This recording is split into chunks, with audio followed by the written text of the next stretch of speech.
शायद समझ नहीं पाए हैं कि भारत का संविधान संघ का विधान नहीं है। उन्नाव में मैं एक रेप पीड़िता के घर गई, उसे जलाकर मार डाला था।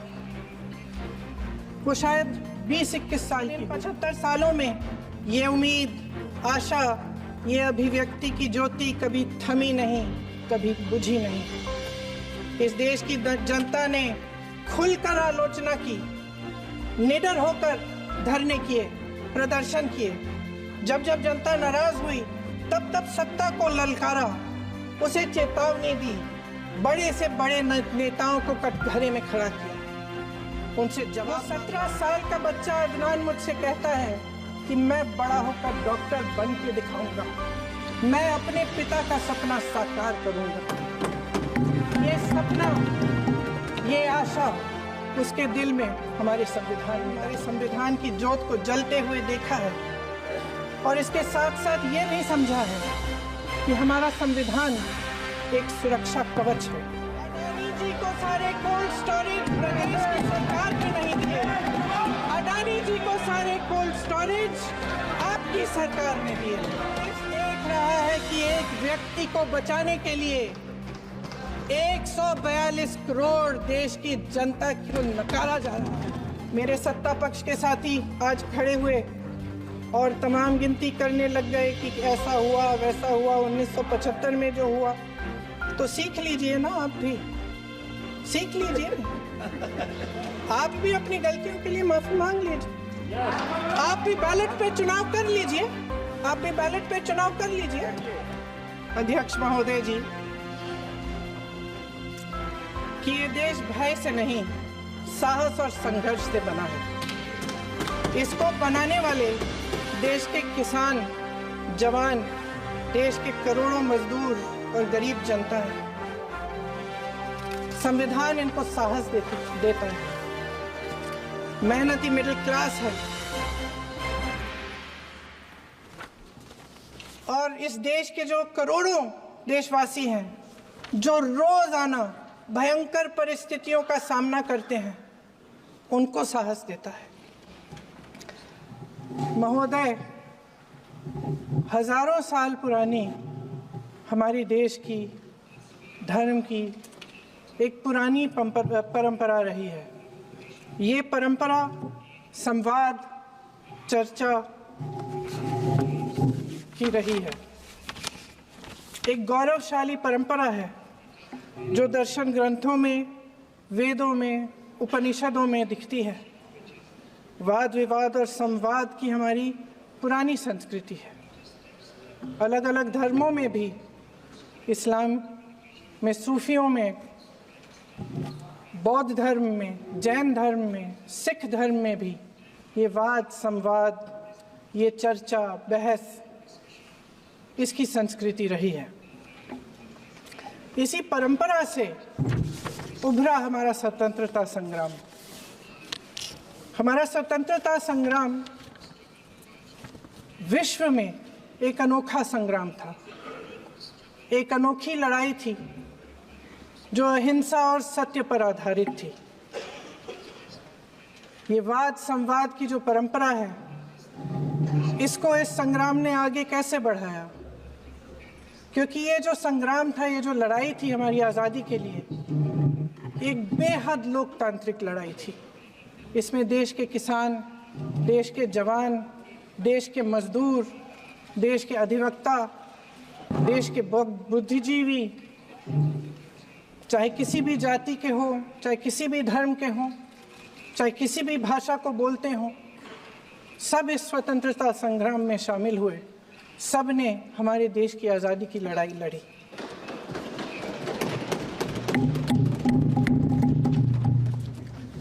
और उसी आज़ादी की लड़ाई से एक आवाज़ उभरी जो हमारी देश की आवाज़ थी। वो आवाज़ ही आज हमारा संविधान है। साहस की आवाज़ थी, हमारी आज़ादी की आवाज़ थी, और उसी की गूंज ने हमारे संविधान को लिखा और बनाया। ये सिर्फ एक दस्तावेज नहीं है। बाबा साहेब अम्बेडकर, मौलाना आज़ाद जी, राजगोपालाचारी जी और जवाहरलाल नेहरू जी और उस समय के तमाम नेता, जैसे आपने कहा, इस संविधान को बनाने की जो कार्य में सालों के लिए जुटे रहे। हमारा संविधान इंसाफ, उम्मीद, अभिव्यक्ति और आकांक्षा की वो ज्योत है जो हर हिंदुस्तानी के दिल में जलती है। अध्यक्ष महोदय, इस ज्योत ने हर एक भारतीय को ये पहचानने की शक्ति दी कि उसे न्याय मिलने का अधिकार है, कि उसमें अपने अधिकारों के लिए आवाज उठाने की क्षमता है, कि जब वो आवाज उठाएगा तो सत्ता को उसके सामने झुकना पड़ेगा। इस संविधान ने हर एक देशवासी को ये अधिकार दिया कि वो सरकार बना भी सकता है और सरकार बदल भी सकता है। ये ज्योत जो हर हिंदुस्तानी के दिल में जलती है, उसने हर हिंदुस्तानी को ये विश्वास दिया कि देश की संपत्ति में, देश की दौलत में, संसाधनों में उसका भी हिस्सा है, कि उसे एक सुरक्षित भविष्य की उम्मीद का अधिकार है, कि देश बनाने में भी उसकी भागीदारी है। उम्मीद और आशा की ये ज्योत मैंने देश के कोने कोने में खुद देखी है। उन्नाव में मैं एक रेप पीड़िता के घर गई, उसे जलाकर मार डाला था। वो शायद 20-21 साल की होगी। हम सबके बच्चे हैं। हम सोच सकते हैं कि अगर हमारी बेटी के साथ बार बार बलात्कार हुआ और फिर जब वो अपनी लड़ाई लड़ने के लिए गई तो उसको जलाकर मार डाला गया होता तो हम पर क्या बीतती। मैं उस बच्ची के पिता से मिली। उसके खेत जलाए गए थे, उसके भाइयों को पीटा गया था, उसके पिता को बाहर से, घर के बाहर घसीट कर मारा गया था। उस पिता ने मुझे बताया कि बेटी, मुझे न्याय चाहिए। मेरी बेटी अपने एफआईआर को दर्ज करने के लिए जब जिले में गई तो उसको मना किया गया, अगले जिले में जाना पड़ा उसे। वो रोज सुबह 6 बजे उठकर तैयार होकर अकेली अपने मुकदमे को लड़ने के लिए अगले जिले में ट्रेन से जाती थी। उसके पिता ने मुझे कहा कि मैंने उससे कहा, बेटी अकेले मत जाओ, छोड़ दो ये लड़ाई। लेकिन उसकी बेटी ने उसको जवाब दिया कि नहीं पिताजी, मैं अकेली जाऊंगी, मैं लड़ूंगी, ये मेरी लड़ाई है, मैं इसको लड़ूंगी। ये लड़ने की क्षमता, ये हिम्मत उस लड़की को और करोड़ों भारत की नारियों को हमारे संविधान ने दी। आगरा में मैं अरुण वाल्मीकि के घर गई। अरुण वाल्मीकि पुलिस स्टेशन में काम करता था, सफाई का काम करता था। आप सोच सकते हैं हमारी तरह उसका भी परिवार था। नई नई शादी हुई थी, 2-3 महीनों का बच्चा था। पुलिस स्टेशन में चोरी हो गई। चोरी का इल्जाम उस पर लगाया गया। उसके पूरे परिवार को उठाकर पुलिस स्टेशन में ले गए। आप हंस रहे हैं, लेकिन ये गंभीर बात है। और क्या गंभीर बात है? शर्म करो, शर्म। अरुण वाल्मीकि को पीट पीट के मार डाला, उसकी बीवी को पीटा, उसके पिता के नाखून निकाले, उसके पूरे परिवार को पीटा गया। जब मैं उस जवान महिला से मिलने गई जो अभी अभी विधवा हुई थी, तो उसने मुझे कहा कि दीदी, हमें सिर्फ एक चीज चाहिए, हमें न्याय चाहिए और हम इस न्याय के लिए लड़ते रहेंगे, चाहे कुछ भी हो जाए। ये हिम्मत उस महिला को हमारे संविधान ने दी।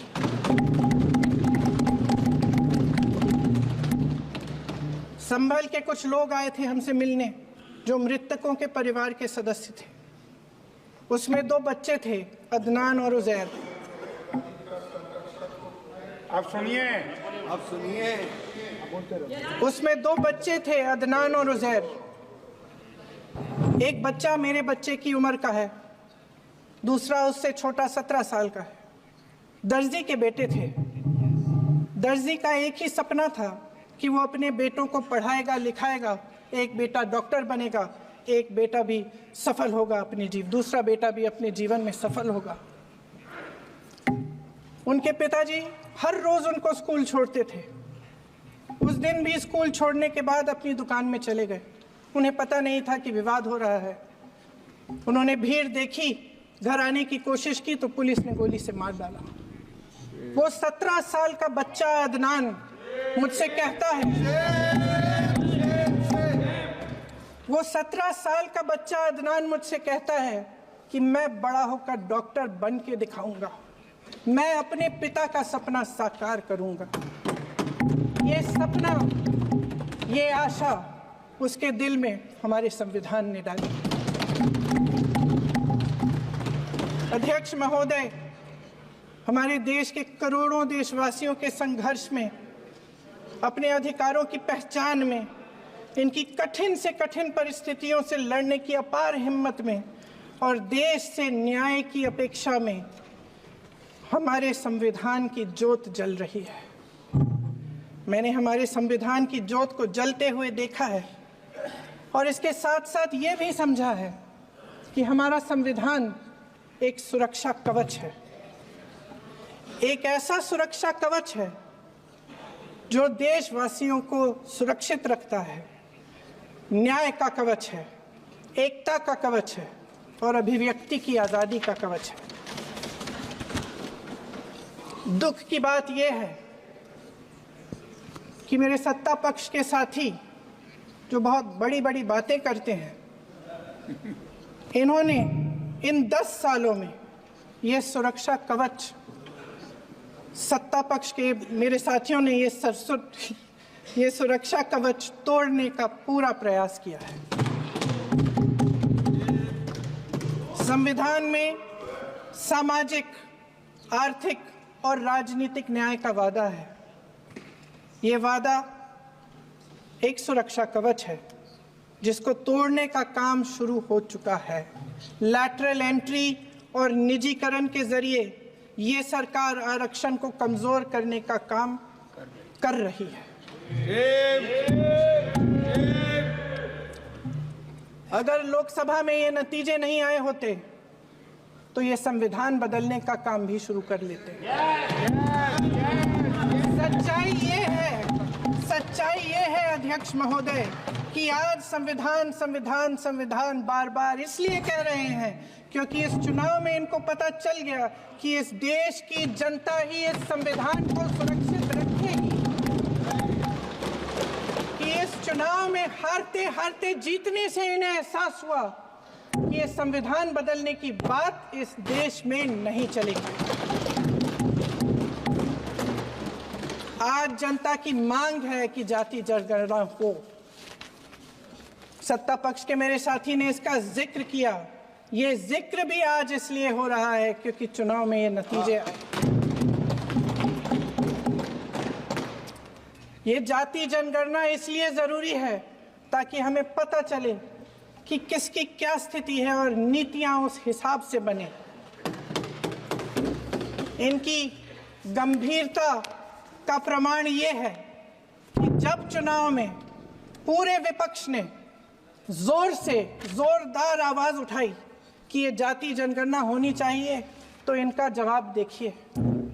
इनका जवाब भैंस भाग भैंस चुरा लेंगे, मंगलसूत्र चुरा लेंगे, इनका ये जवाब था। ये गंभीरता है इनकी जाति जनगणना पर। महोदय, हमारे संविधान ने आर्थिक न्याय की नींव डाली, किसानों, गरीबों और को जमीन बांटी, भूमि सुधार किया, जिसका नाम लेने से कभी कभी आप झिझकते हैं और कभी कभी उनका नाम धड़ाधड़ इस्तेमाल किया जाता है अपने आप को बचाने के लिए। उन्होंने HAL, BHEL, SAIL, GAIL, ONGC, NTPC, railways, IIT, IIM, oil refineries, तमाम PSU बनाए। अध्यक्ष महोदय, उनका नाम पुस्तकों से मिटाया जा सकता है, उनका नाम भाषणों से मिटाया जा सकता है, लेकिन जो उनकी भूमिका रही इस देश की आज़ादी के लिए और इस देश के निर्माण के लिए, वो इस देश में से कभी मिटाया नहीं जा सकता। 75 सालों में जनता का भरोसा रहा कि नीतियाँ बनेंगी तो जनता की भलाई के लिए बनेंगी। जल जंगल जमीन का अधिकार मिला आदिवासी भाई बहनों को। इंदिरा जी ने बैंकों का राष्ट्रीयकरण करवाया, खदानों का राष्ट्रीयकरण कराया। कांग्रेस और यूपीए की सरकारों में शिक्षा का, भोजन का अधिकार मिला। 75 सालों में जनता का भरोसा मिला। पहले संसद चलती थी तो जनता की उम्मीद होती थी कि सरकार महंगाई और बेरोजगारी पर चर्चा करेगी, कोई उपाय निकालेगी, कोई रास्ता निकालेगी। लोग मानते थे कि अगर कोई नई आर्थिक नीति बनेगी तो देश की अर्थव्यवस्था को मजबूत बनाने के लिए बनेगी, तो भारतीय बाजार को मजबूत बनाने के लिए बनेगी, उनके भविष्य को मजबूत बनाने के लिए बनेगी। किसान और आदिवासी भाई बहन भरोसा करते थे कि यदि जमीन के कानून में संशोधन होगा तो उन्हीं की भलाई के लिए होगा। आप नारी शक्ति की बात करते हैं। आज चुनाव की वजह से शायद इतनी बातचीत हो रही है नारी शक्ति के बारे में, क्योंकि हमारे संविधान ने महिलाओं को यह अधिकार दिया, उनकी शक्ति को परिवर्तित किया वोट में। और आज आपको पहचानना पड़ रहा है कि महिलाओं के बिना, कि नारी शक्ति के बिना ये सरकारें नहीं बन सकती हैं। इसीलिए आज आप नारी शक्ति की बातें दोहरा रहे हैं। जो आप नारी शक्ति का अधिनियम लाए हैं उसको लागू क्यों नहीं करते? वो 10 साल बाद लागू क्यों होगा? क्या आज की नारी 10 साल इंतजार करेगी उसके लागू करने के लिए? क्या बात है, क्या बात है।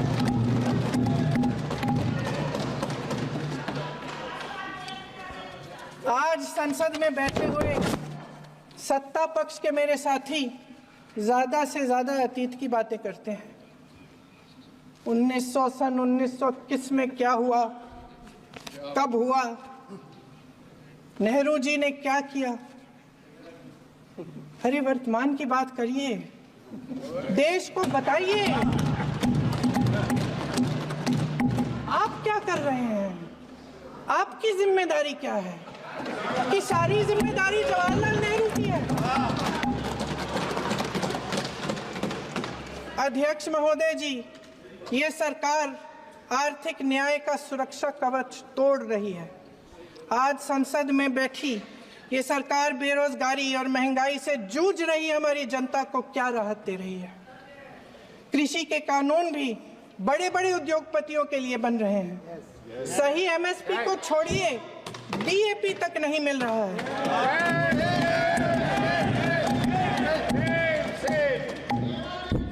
वायनाड से लेकर ललितपुर तक इस देश का किसान रो रहा है। आपदा आती है तो उसको कोई राहत नहीं मिलती।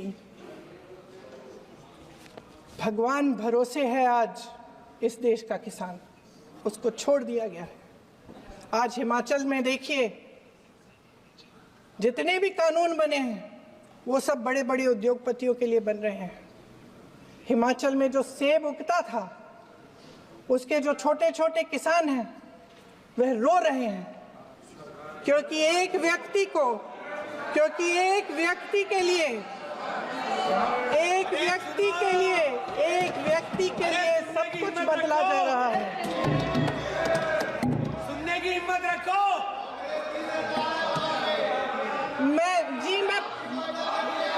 अध्यक्ष महोदय जी,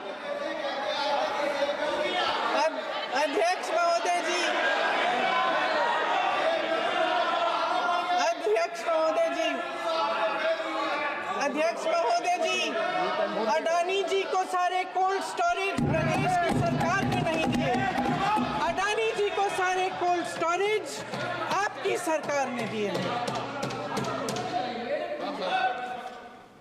देश देख रहा है, देश देख रहा है कि एक व्यक्ति को बचाने के लिए 142 करोड़ देश की जनता को नकारा जा रहा है। सारे बिजनेस, सारे संसाधन, सारी दौलत, सारे मौके एक ही व्यक्ति को सौंपे जा रहे हैं।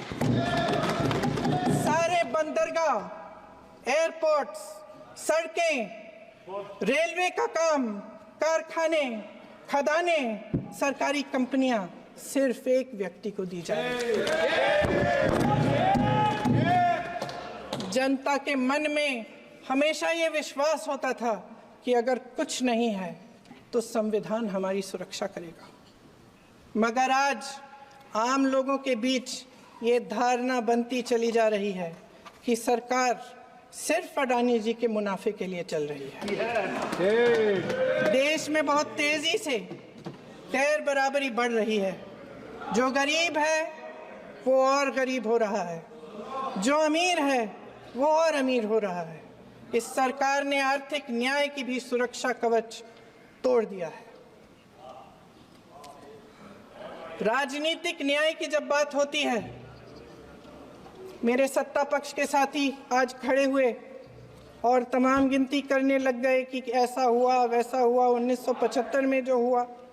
तो सीख लीजिए ना, आप भी सीख लीजिए, आप भी अपनी गलतियों के लिए माफी मांग लीजिए। आप भी बैलेट पे चुनाव कर लीजिए, आप भी बैलेट पे चुनाव कर लीजिए। दूध का दूध, पानी का पानी हो जाएगा।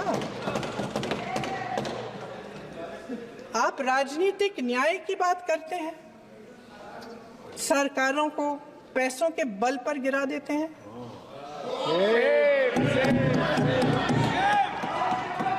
मेरा आग्रह है कि अपन संविधान में सकारात्मक बोले।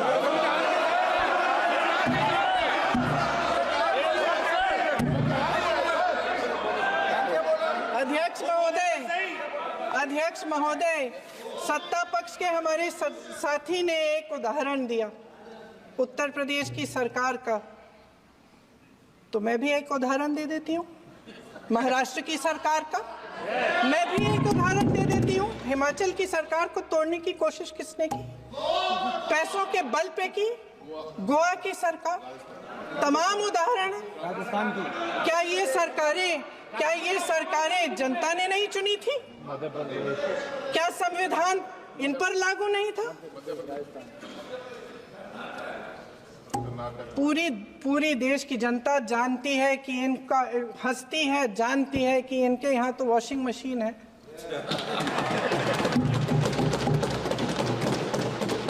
तो यहाँ से वहां जाता है, वो धुल जाता है। इस तरफ दाग, उस तरफ स्वच्छता। और मेरे कई ऐसे साथी हैं जो इस तरफ होते थे उस तरफ चले गए, मुझे दिख भी रहे हैं, वॉशिंग मशीन में शायद धुल गए हैं। अध्यक्ष महोदय, जहां भाईचारा और अपनापन होता था, जहां हमारे संविधान ने एकता का सुरक्षा कवच दिया था, वहां शक और घृणा के बीज बोए जा रहे हैं। एकता का सुरक्षा कवच तोड़ा जा रहा है। प्रधानमंत्री जी यहाँ सदन में संविधान की किताब को यूं माथे से लगाते हैं, लेकिन संभल में, हाथरस में, मणिपुर में जब न्याय की गुहार आती है, उठती है, तो उनके माथे पे शिकन तक नहीं आता।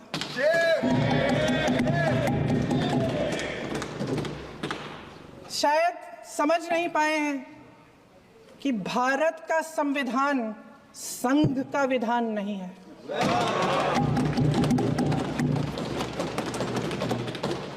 भारत के संविधान ने हमें एकता दी, हमें आपसी प्रेम दिया।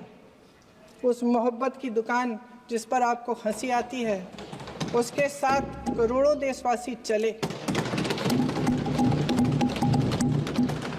करोड़ों देशवासियों के दिल में एक दूसरे के लिए प्रेम है, घृणा नहीं है।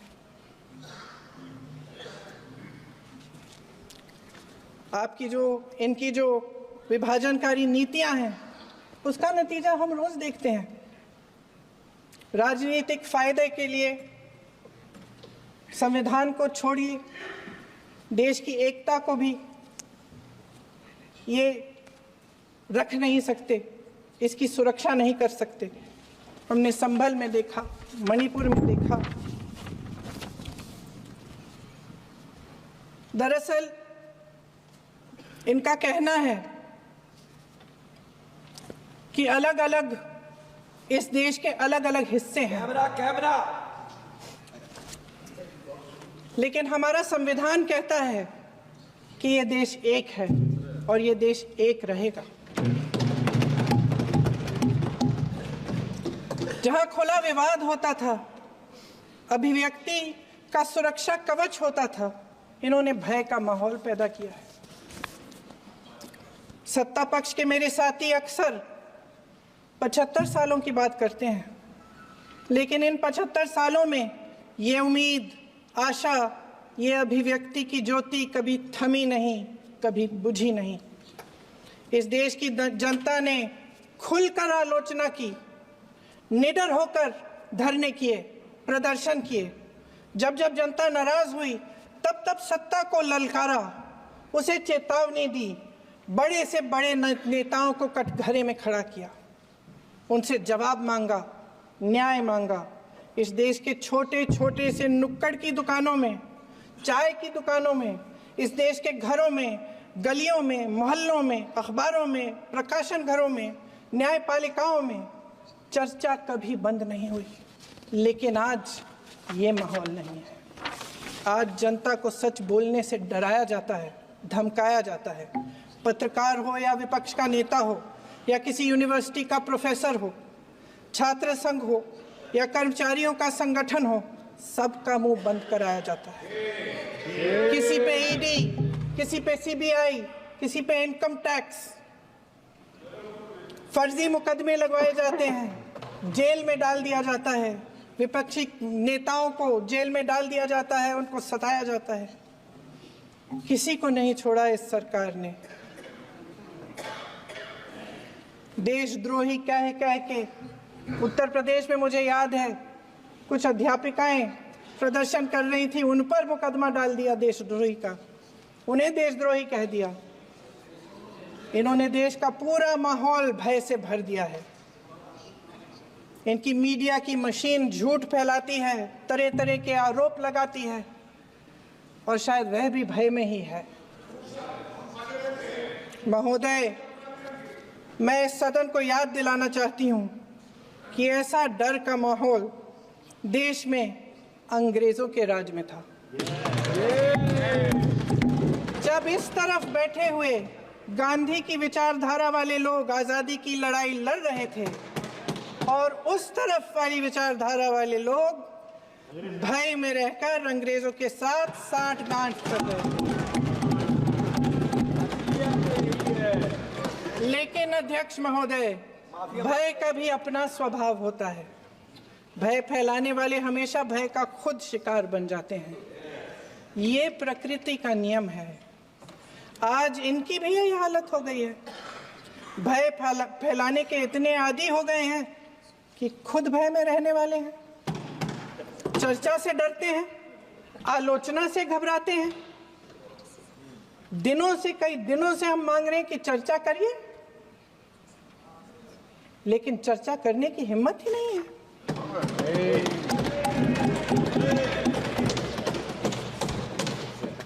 एक कहानी होती थी अध्यक्ष महोदय, शायद बचपन में आपने भी सुनी होगी। राजा भेष बदलकर बाजार में आलोचना सुनने जाता था। ये सुनने जाता था कि प्रजा मेरे बारे में क्या कह रही है, मैं सही रास्ते पे चल रहा हूं कि नहीं। लेकिन आज का राजा, भेष तो बदलते हैं आज के राजा, शौक तो है उनको भेष बदलने का, लेकिन न जनता के बीच जाने की हिम्मत है और न आलोचना सुनने की। महोदय, मैं तो सदन में नहीं हूं।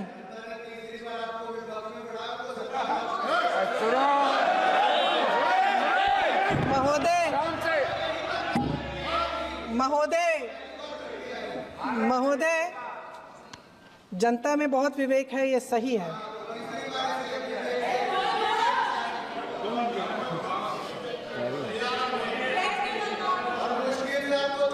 अच्छा महोदय, मैं सदन में नहीं हूँ। कुछ हाँ ठीक है, मैं सदन में नहीं हूँ, मात्र 15 दिनों से आ रही हूँ। लेकिन मुझे ताज्जुब होता है कि इन 15 दिनों में इतनी बड़े इश्यूज हैं, इतनी बड़ी बातें हैं। प्रधानमंत्री जी मात्र एक दिन के लिए, शायद 10 मिनट के लिए दिखे हैं सब।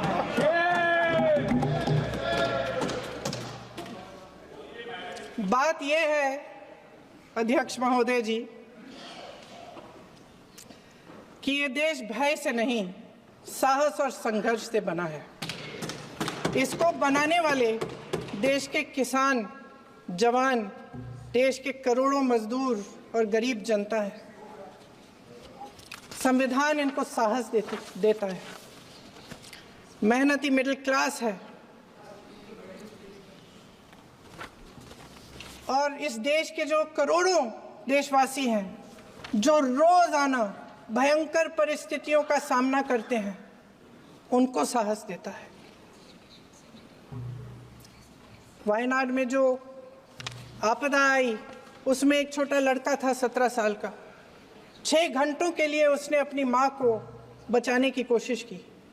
6 घंटों के लिए आप सोच सकते हैं कि अगर नदी की धारा बह रही है, नाराज है, आप अपनी माँ को पकड़े हो, 6 घंटों के लिए पकड़े रखते हो कि मेरी माँ बच जाएगी, और अंत में वो माँ भी बह जाती है। उस लड़के का साहस, उन महिलाओं का साहस जो पीड़ित हैं लेकिन फिर भी अपनी लड़ाई लड़ रहे हैं, उन संभल के बच्चों का साहस जिनके पिताजी अभी गुजर गए लेकिन फिर भी उनके सपनों को साकार करने की हिम्मत है, उनका साहस है। वो साहस से संविधान ने दिया है।